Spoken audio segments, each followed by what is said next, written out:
The cargo bay of the stellar drift hummed with the familiar rhythm of deep space travel. Luna moved between the storage containers with practiced efficiency, her scanner beeping softly as she cataloged the supplies destined for the outer colonies. On her back, secured in a makeshift carrier fashioned from emergency netting and cushioned with spare thermal blankets, slept a small bundle that occasionally shifted and cooed. The child, barely 8 months old by Terran standard, had no business being on a cargo hauler. Everyone knew it. No one said it.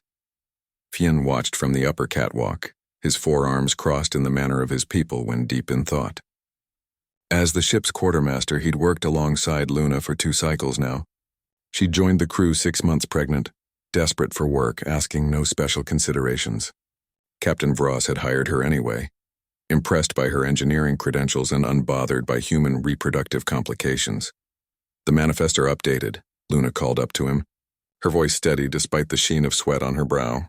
The bay's environmental systems had malfunctioned again. It was 15 degrees too warm and she'd been working for 6 hours straight. Fien descended the ladder with fluid grace. You should rest. I can finish the inventory. I'm fine. Luna adjusted the carrier's straps, checking the sleeping infant without breaking stride. We're behind schedule as it is. This was the dance they performed daily. Fien would suggest rest. Luna would refuse. The rest of the crew would orbit around her, providing help in ways she couldn't protest, leaving extra water rations near her station, rerouting their schedules so someone was always in adjacent sections, pretending they needed her expertise for tasks they could easily handle themselves. Humans were fragile, everyone knew. They required specific atmospheric conditions, particular nutrition and sleep cycles that seemed inefficient compared to most spacefaring species. They were soft, lacking natural armor or redundant organs. Their young were born helpless and remained dependent for years. Yet here was Luna, working 12-hour shifts with an infant strapped to her back, never complaining, never asking for special treatment. The coupling on Container 47 is failing, Fien said, pulling up the diagnostic on his wrist display. It requires manual recalibration. Luna nodded and headed toward the indicated unit. The coupling sat in a tight space between 2 massive containers, difficult to access, requiring someone to squeeze through and work at an awkward angle. She'd done it before.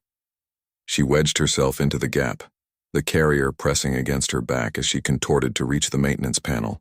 The infant stirred, making a small sound of displeasure. Luna froze, one hand on the panel, waiting. After a moment, the child settled again and she continued working. Fien pretended to review inventory on his display while watching carefully. If the child woke and cried, Luna would have to extract herself from the tight space quickly. He positioned himself to assist if needed, though he knew she'd never ask. The other species in the galactic community had regulations about offspring. Most didn't bring them into workspaces until they reached a certain developmental stage. Some used communal rearing facilities. Others had biological advantages, eggs that could be safely stored, young that matured rapidly, or extended family systems that made child care abundant. Humans had none of these advantages. They had only determination. Luna emerged from the gap 20 minutes later, her face flushed and hair plastered to her forehead, but the coupling was fixed. The baby had woken and was making soft babbling sounds, tiny fists waving in the air. Done, she announced, allowing herself a brief moment to catch her breath. Efficiently done, Fien agreed. He gestured toward the break area. The shift changes in 30 minutes. Perhaps, I know, Luna interrupted, but her tone was gentle. Thank you, Fien. He watched her head toward the break area, her gait slightly uneven from exhaustion. The carrier bounced gently with each step, and the infant seemed content with the motion, gurgling happily. That evening, Captain Vross called Luna to the bridge. Fien accompanied her, as was his role when discussing cargo matters. The captain, a towering Threxian with scales that gleamed like polished obsidian, gestured for them to sit. We've received a priority contract, Vross began, her voice a deep rumble. High value, but it requires a 2-month journey to the Kepler territories. Hazard pay included, Luna straightened. I'm interested. The route passes through an unregulated sector, the captain continued. There will be no guarantee of station access for resupply. No emergency services if systems fail. I understand. Ross studied her for a long moment. The crew has voted. If you accept the contract, you accept it as a full share partner. Your quarters will be upgraded to include proper environmental controls and expanded space. Additionally, Medic Thoris has volunteered to provide childcare during your duty shifts. Luna's expression flickered. Surprise, relief, pride, and something that might have been the prelude to tears. Captain, I don't need... The crew disagrees. Ross cut her off firmly. You've proven yourself 12 times over. We take care of our own. This is not charity. This is recognition. Fian saw Luna's jaw tighten as she fought to maintain composure.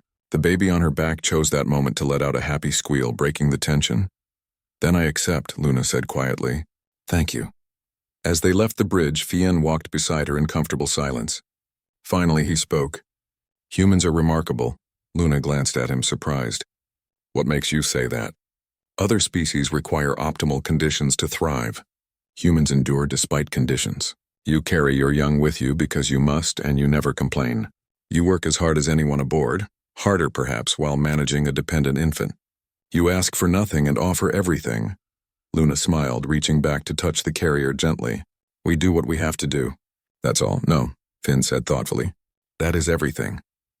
The stellar drift continued its journey through the stars, carrying cargo and crew toward the distant colonies. In the bay, the manifests were complete, the systems maintained, and the work continued. And through it all, a small human child dozed peacefully on its mother's back, held secure by improvised straps and an entire crew's silent, steadfast protection, because that was what families did, regardless of species. And despite never discussing it openly, everyone aboard the stellar drift understood they had become exactly that, a family among the stars.